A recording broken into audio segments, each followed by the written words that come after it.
What is going on, guys? Bingo here. I'm with the Duel Factory for the 18th installment of X-2 Drop, a weekly Yu-Gi-Oh! Podcast series we do talking about the meta or lack thereof, since it is the off-season, product releases, or anything we fucking feel like, because that's all there is to do in the off-season is talk about the game rather than playing, because ain't no events coming up.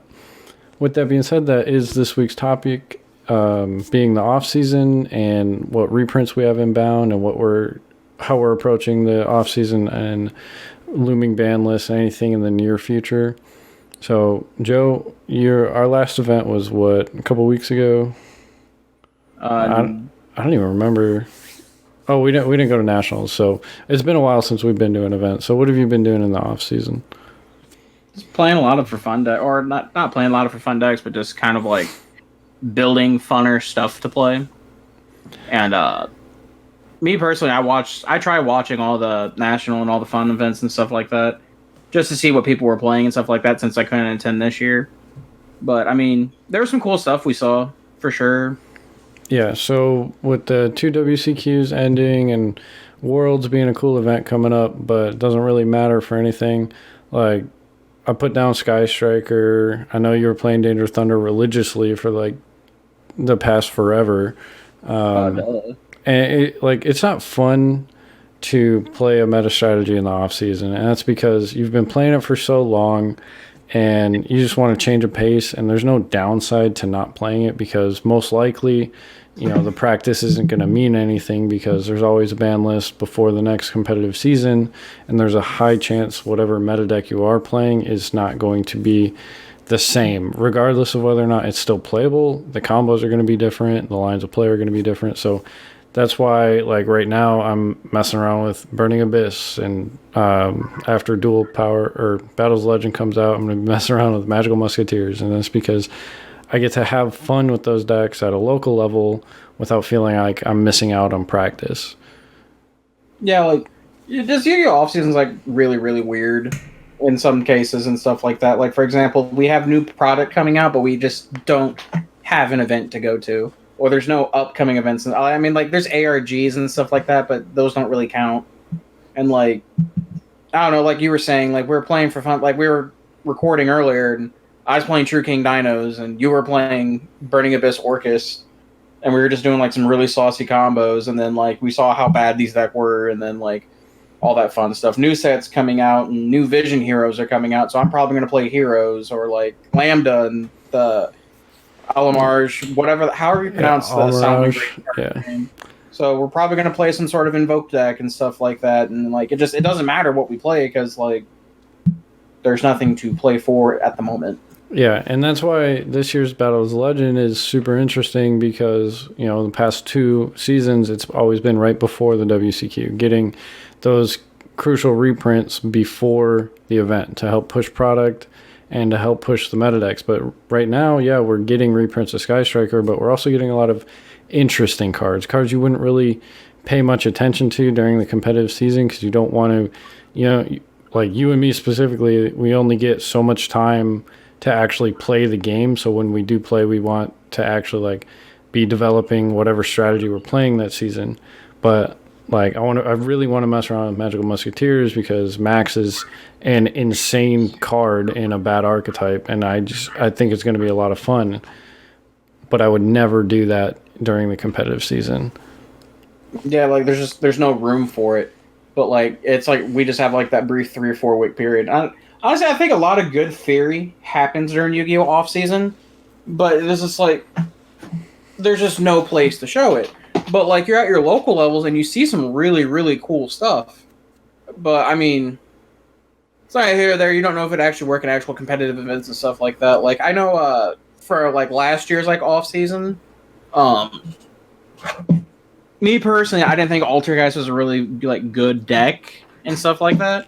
But a lot of, like, theory crafting and stuff, like, went into it during the off-season that you see sometimes when we get into the new season. And so I think that decks like that, like, for example, what's a good one that we have right now?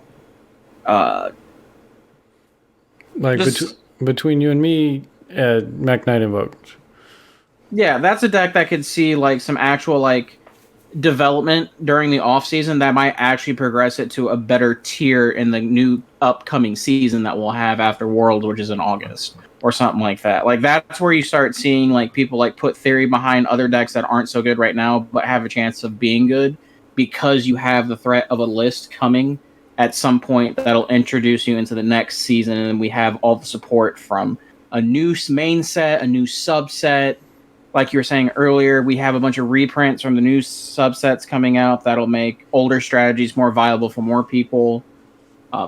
Honestly, to me, the Sky Striker cards are really accessible right now, but Konami doesn't see that as being the case, so they have those being reprinted in Battles of Legend, Heroes, Revenge, so you'll see more Sky Striker cards available to people, and that engine's really good in Orcas right now. Like, there's a lot of development that happens in the off-season that doesn't get any attention because it's the off-season.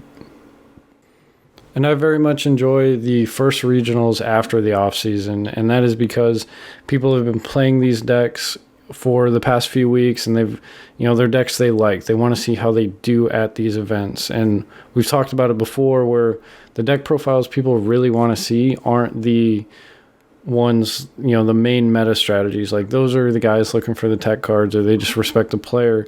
But when Asian Persuasion wins a regional with Cosmo, or a random rogue deck squeaks into the top cut of a YCS, like, those are what people look for. And I think the best time for that is right after the off season.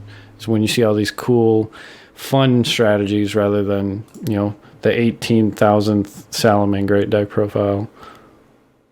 Oh, no, I totally fail on that one. Some of my most memorable moments in Yu-Gi-Oh!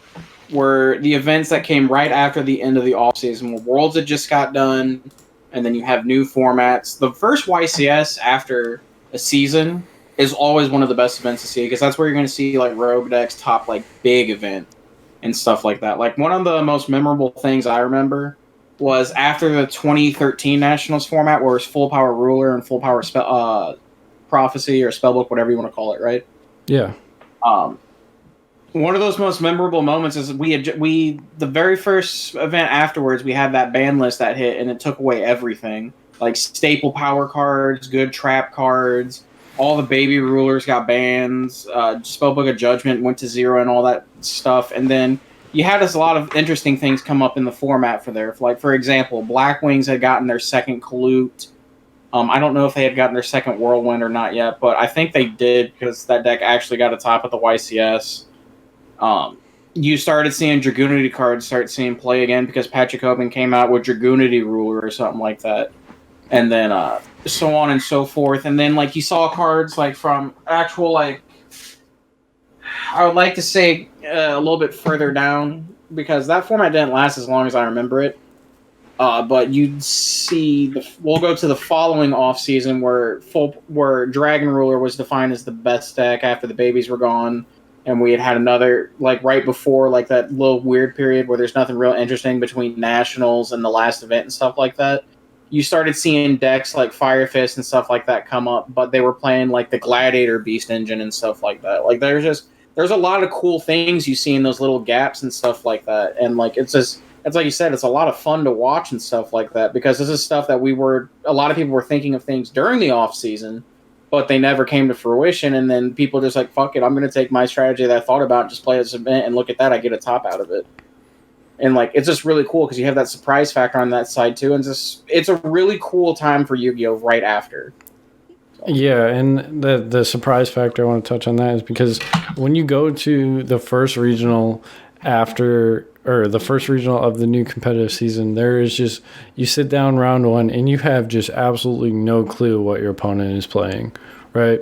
So you have to go into these events blind. Like, yeah, you can guess the best meta strategies, but just because those are strategies, they could be 50% of the total attendance. Like, the rest could just be Rogue, could be BA, Invoked, fucking Satellar Knights. Like, you have no idea what you're sitting down to play against, and I think that is the most interesting time to play. Now, if you're prepping for a YCS, it's a little frustrating because those decks are going to be irrelevant after, round 6 or whatever at a high tier event. But at a regional, I just think that's so much fun, and that's why I want to play the game. Rogue Warriors are everywhere, and it's great. Yeah, those are the people. Those are the people that everybody wants to win, but nobody expects them to. That's why when they go and win fucking Euros with Burning Abyss, it's just hype city because that's still the craziest thing. I can't believe it won last year. Thomas Rose is the man. Don't ever let anyone tell you different. So what are your favorite this offseason? What are your favorite decks to play? So I've always really liked the Dyno deck, but it has this problem where it looks really, really good on paper and stuff like that. But then when you actually sit down and play it, it's just nothing but Brick City no matter what you do. Yeah. And it's really frustrating to me, but during the off-season, it's a good time to play because you can test a lot of different stuff in it. Like when we were playing earlier, I got to actually test the Carbonetton card that sees a little bit of play, and that card's actually really saucy. We also got to see how bad it was when you open like multiple hand traps and all the cards that you don't want to draw. Like I said, ever since Fusion Forces came out, my favorite engine to be released was Invoked, by far. And I'm super excited. I know you're also excited too because we get that new Salomon Great Link. Yeah, it's gonna be great for the strategy. Yeah, being able to turn Alistair into that and then just set Invocation and make a column for Mech Knights is huge. Well, Lambda coming out is one of my favorites. For the Invoked, yeah, it takes 2 extra deck spots, but it turns Alistair into a 1-card Makaba because you just go All Mirage to turn All Mirage into the fucking Gardna, Secure Gardna, and it's a free Makaba if you don't want to overextend. So it's free. It helps out the deck, and that's amazing. So, but go on. I love Invoked. I could talk about it for like the next 30 minutes. So could I. I mean, we also get that the Cyframe Lord Lambda, which I think that is a phenomenal card to me. I don't think it's gonna. There just isn't a strategy out that can banish a Psychic that's like good enough yet. But I feel like one day that card is just it's going to be meta. Sure. And then like I think it's really, really it's just another card that you can play in the strategy like Invoke that like needs another supplementary engine that if I can talk, that makes it better. Like you have the Mech Knights that are perfect with it. You already played Invoke because they're just free special summons, they're big bodies, they're light to make Macabre. Like everything you want to happen, those cards do, and then Lambda just makes it even better because now you can play cards that help your cards resolve without having them being on the field. You know what I mean? Yeah. Like All Mirage plus Purple Night or Alistair plus Purple Nightfall is Lambda Makaba with Gamma in hand. It's pretty sweet. Yeah, like you get the best things out of all of it, and that's what like I'm super excited for that. As you know, I love playing heroes. I always have. Everyone on my channel knows I love playing heroes. I think I went through there. I think I have at least 20 to 30 different profiles of heroes and stuff like that. But like now we get the Vision hero cards, Increase and Forest. I think that's their names. Yeah, there's a couple. I think there's 4 of them, right? It's insane because they let you generate so much advantage, and like, is this something like that's going to go under the radar honestly during the off season because that's when it's going to be played, and then once the new season starts and once you get a ban list, I think they're just going to get swept under the rug. But I mean, what you can do with them is really cool. Yeah, and this is like maybe they're awesome, but like if it was in the dead of the meta season, nobody would blink an eye, and that's where you get random decks that show up 6 months later, and it's like, how did we not realize, this was at least decent? It's because it's in the middle of the fucking season. Now me. I've always liked the Dyno deck. I've messed around with it right after Structure deck. The only reason I want to play it is because Doug hates it so much. Yeah, that's a pretty good. That's a pretty empowering reason to play it myself. Now a deck I really do want to mess around with is Spiral, but I don't have Nessies, and I feel like you have to have Nessie. Spiral's one of those decks like you really, especially now. That's why I liked playing it so much after the 1 ban list, and I was talking to Aldo about it after, where it's because everything in your deck is like essentially a 1-of, so it's just a big old pile of 1-of cards, but they're all power cards, and so like it's just like It's just like a deck of 40 really, really good one-of cards, honestly, other than like a couple exceptions. Yeah, you got like three the 3-trap or 2-trap or whatever. 2-trap, like 3 Spiral Super Agent because it's the best Spiral monster, so on and so forth. But yeah. But it's, really cool. It's like 31 ofs and Spiral cards. Exactly. You really have to like conserve your resources and be able to like assess the situation and when it's right to use this and when it's right to use that. And then you also have to be able to play through Brick City because, I mean, you know, when you're playing 41 ofs and stuff like that, you know? Yeah, because you like that's a deck that I didn't play during its prime because I was playing Invoked, and I just didn't like the strategy at the time, but it's piqued my interest now. Burning Abyss, I would been messing around with. What's another one I want to play? Totally forgot. World Chalice I still enjoy. I mean, the deck I still have no idea how to play the deck. Like, what is it trying to do better than, you know, a regular combo deck? And the answer is nothing. But it's still fun. I feel like it just wants to make a bunch of Saryujas. Yeah, and that's all it is. It's like before you can turbo into Soul Charge and then just extra link, but that's bad. A deck I'm actually really excited to play during, like, that kind of want to play during the off season while it's still lasting is honestly Guard Dragon Crusadia. I actually really like that deck. It's just the Crusadia engine just like got subsidized and got put into Thunder, so like it kind of just like people are just playing it as a regular deck, but people forget like Crusadia itself is actually like a legitimate deck. It's scary. It fucking Equimax.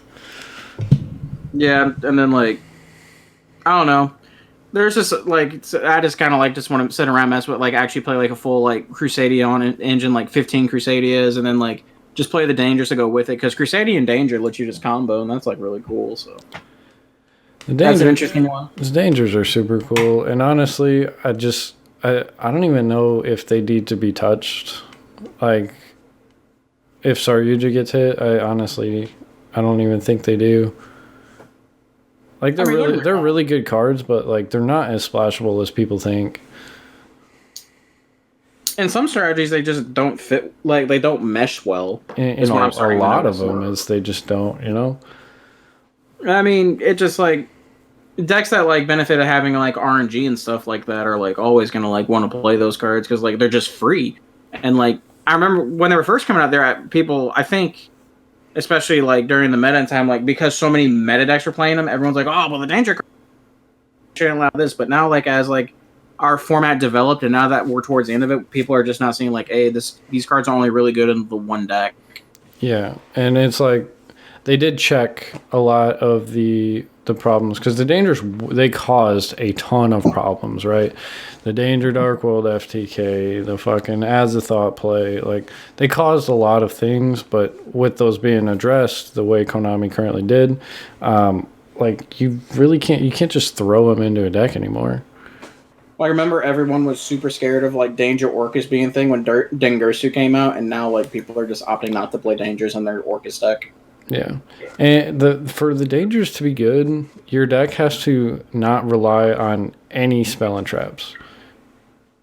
Basically, because yeah, it has to be like if you need to use those cards, or if you are reliant on like Orcas, your main setup is double Fogblade, double pop, right? If you Danger discard a fucking Fogblade, like you probably only play 2, maybe you're playing 3, but your play is just a lot less powerful when there's so many 1-card Orcas combos. Like why risk it? Yeah, there's too many impactful cards that you want to draw into to make the Dangers like super like powerful in those strategies. Is what I'm starting to notice, because like it's not like a Thunder deck where like it can just play through anything if you have a card to put on the field, right? Yeah. Orcas, that being resilient, it still needs those power cards, like Hold by the Grave and stuff like that, to force their plays to go through. Yeah, and if you discard the fucking Call by the Grave. Yeah, because you're trying to start up your engine because you wanted to resolve Danger cards. Well, then now you're just kind of screwed. Yeah, what was I going to say? Yeah, I mean, basically, you got to be playing a pseudo Sekka's Light deck, basically. It's like, even if you're not playing Sekka's Light, you need to treat it like that. And with that being the case, there's just nothing.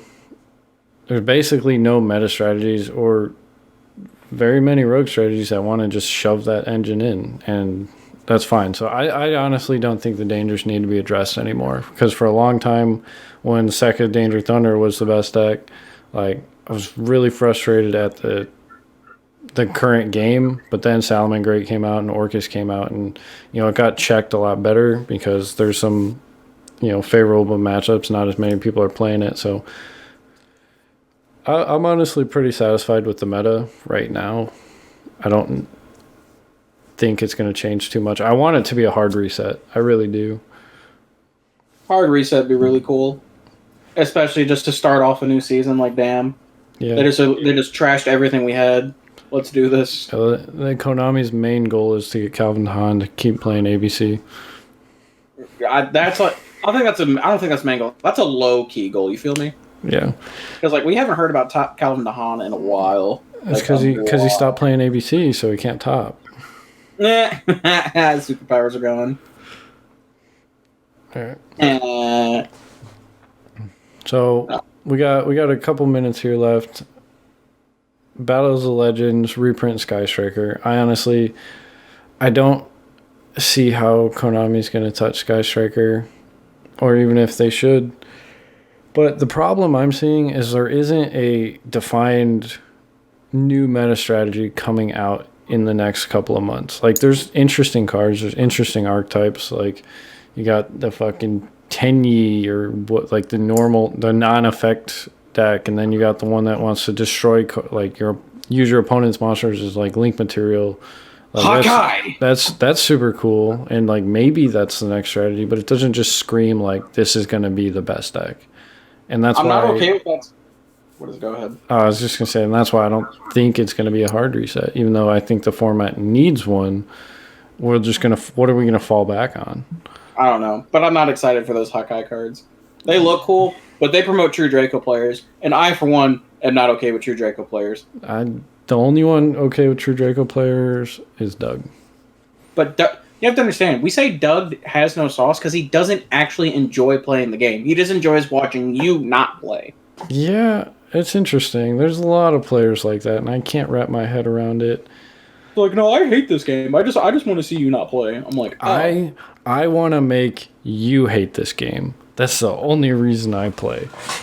I want you to hate this game at such a level that I hate it, that we both are consumed by hatred for this game, and we go play Beyblades. I want you to take your time and money on a Saturday night, come here, and by the end of our match, say, why the fuck did I show up here, and leave. That's what I want to happen. That's Douglas French. Quote Mystic Mind Player, June 2019. Boom. All right, and then we got the Megatins, which doesn't include which cards again? I totally forgot. It doesn't include no material, Dingirsu. It doesn't include Dane and the set right before Dane, right? I think so. That's what I was about to say. What was that? Which, I mean, Soul Fusion? Oh, yeah, that's what it is. It's either Soul Fusion or Savage Strike. I think it was Savage Strike because that's the set that had a Borreload Savage in it. Yeah, that's what it is. What else came out in that set? That was Fantastical Dragon Phantasme. Yep, that's the card that's going to hold value.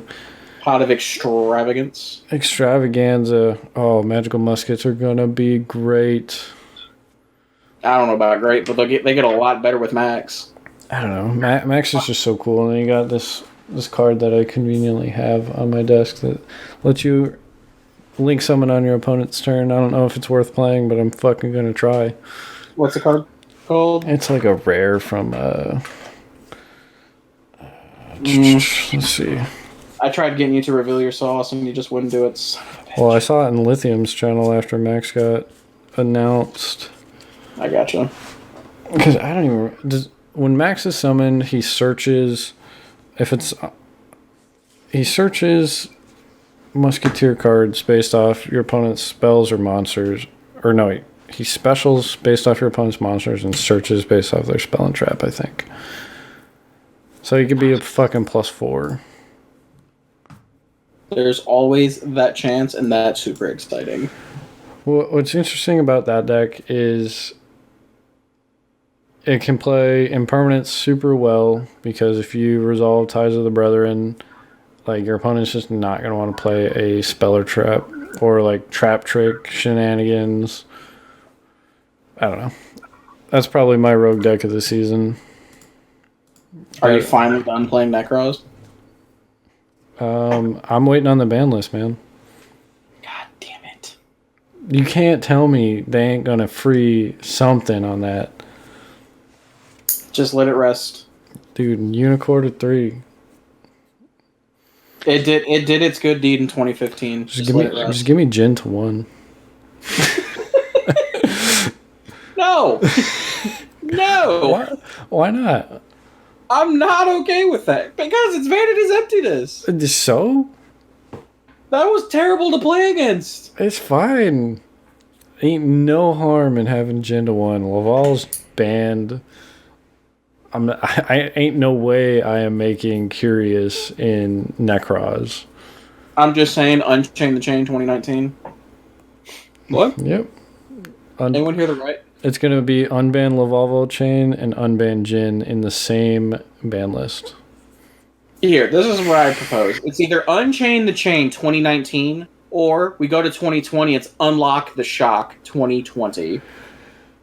Shockmaster. That is just a card that I never ever want to see printed again or released again. Unlock the Shock! Could you imagine Shockmastering a striker player for spells?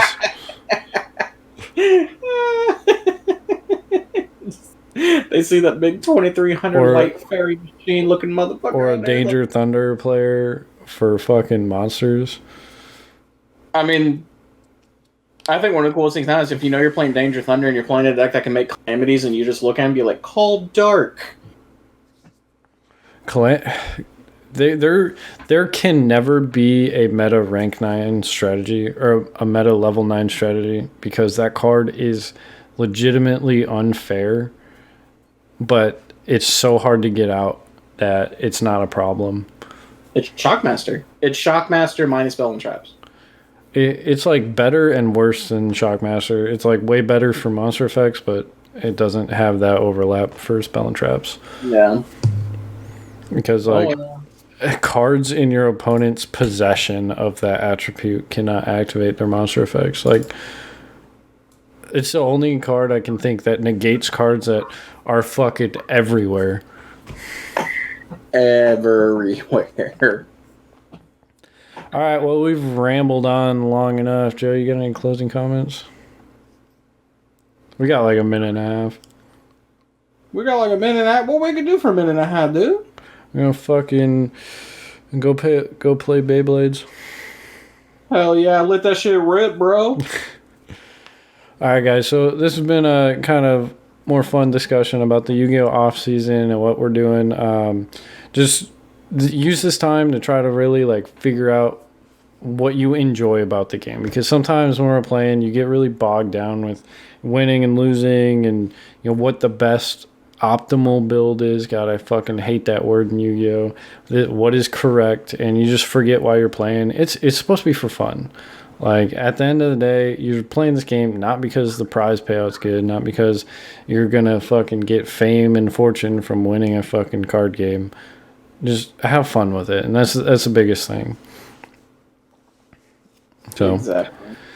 All right, if you have enjoyed this episode of X2 Drop, please check us out every week. We release the same time every week, 8 a.m. on iTunes, Google Play, Spotify, and anywhere else the website let me send it to.